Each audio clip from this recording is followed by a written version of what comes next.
So we have this. We start with our 1 here.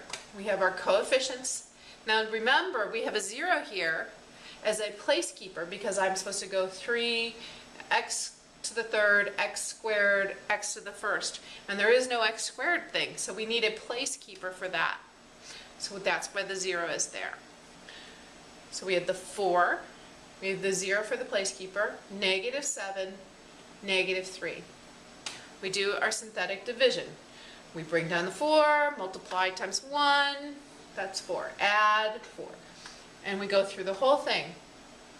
Unfortunately, though, we have a remainder of -6.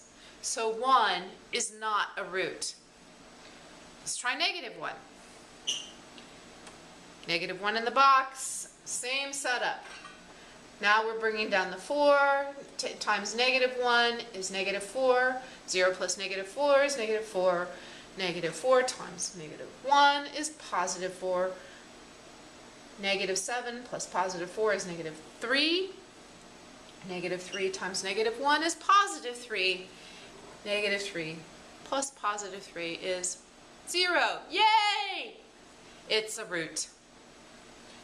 So that means that -1 is a root. And it leaves the rest of the factor, which if I bring these down, here's 3. Remember, now we're going up the degrees. 3, -4x, and 4x squared. So I'm now going to try to factor this out to come up with my other roots. It's much easier to factor things once than it is probably to do the synthetic division again. We do this the same way we've been doing it for quite a while. We factor by grouping because A is not 1. We look for the number that multiplies to 4 times -3, which is -12, and adds to -4. What we get is -6 and +2. We group these. We find their greatest common factor for each one. And we finally end up with our answer, which is 2x plus 1 times 2x minus 3.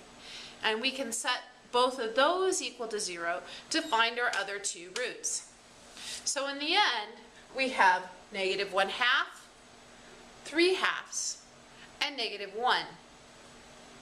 Notice that they were all on our original list. 3 roots, we're done. But this was one where all the roots were rational. The roots are not always rational. Remember the quadratic equation, and we ended up with irrational roots and complex numbers with that imaginary I.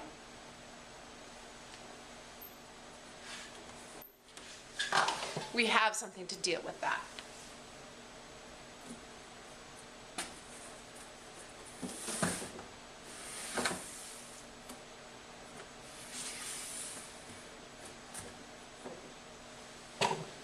We have our third theorem for tonight, the conjugate root theorem. We're going to do an example. I would just want you to listen to this first. If the polynomial has rational coefficients, then irrational roots must occur in pairs. So here's an example of an irrational root and its conjugate. Those are the pairs, the plus and the minus, conjugates. Also, if the polynomial has real coefficients, then the complex roots occur in pairs. Once again, we have conjugates. Notice the a plus bi. Remember that I is the imaginary number, which is -1, the square root of -1. So this is really a plus b times the square root of -1, and a minus b times the square root of -1. And it's different because it is imaginary. Okay. So, anyway, if square root of 2 is a root, that means that also the negative square root of 2 is a root. So let's do one more example before we call it a night.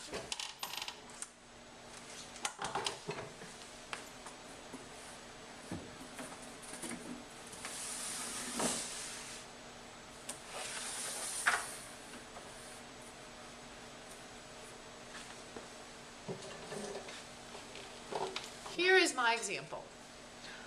Find all the roots of the equation 5x cubed minus 3x plus 2 equals 0. Well, first, we notice that it's a third degree equation. So that means it must have, you guessed it, 3 roots. We also can find all the possible rational roots. If we look at the coefficient of 2 and its factors, and the coefficient of 5 and its factors. Thankfully, both of these are prime numbers, so that we don't have a huge number of options. We have 2 can be either positive or negative 2, or positive or negative 1. 5, positive and negative 5, or positive and negative 1. So if I do our little thing again, I have 1, 2, 1/5, or 2/5, and all of those are the positive and negative cases. Notice that still gives us 8 possible rational roots. I'm going to start with 1. Here's my division, and you will see that I ended up with a non-zero answer for the remainder. So it is not a root. So I tried negative 1. Yes, and I got 0 as a root. So thankfully that's a root. So I can take the rest of my answer here and I will know the remaining polynomial factor. That's what it is. And I get 2, negative 5x, and 5x squared. So saying it again, just bringing that up here, 5x squared minus 5x plus 2 is where I'm going to find the other 2 roots from. However, I can't factor it. And when you can't factor something, a quadratic equation, you go to the when you can't factor the quadratic formula, I got it backwards again. When you can't factor the quadratic equation, you need the quadratic formula. Here's our quadratic formula. A is 5, B is negative 5, and C is 2. We place them into our formula, and we evaluate. Notice I have the 5, this 10, 2a is 10. So I'm going to use that and simplify by putting 10 over both the 5 part and my radical. But I end up with negative 15 under my radical sign. So that means I have an imaginary or complex number. This one's interesting in that it's both complex and irrational. So 5 over 10 simplifies to 1/2, and this, the negative square root of 15, or the square root of negative 15, excuse me, becomes I times the square root of 15, and that stays over 10. I can't do anything with that. My roots, though, are the positive and the negative, so my roots are 1/2 plus I square root of 15 over 10, and 1/2 minus I square root of 15 over 10. And of course, negative 1, which we found over there. That's how you do it. I hope this helps, and I will see you in class.